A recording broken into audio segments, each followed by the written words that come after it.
I am the tofu golem. Please enjoy the video. You start with safety.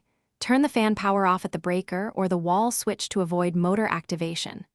Once done, climb a stable ladder and shine a flashlight into the grill to identify screws or spring clips.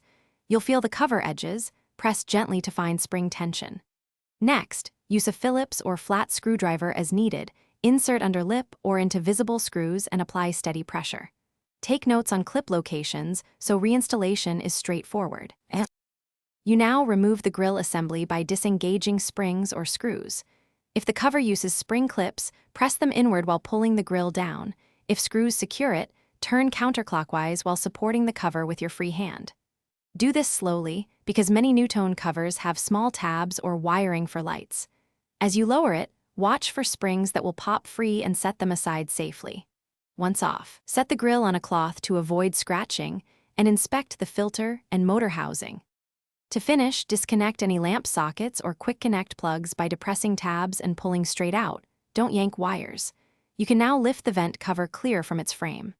Clean the mounting surface and decide whether clips or screws need replacement before reassembly.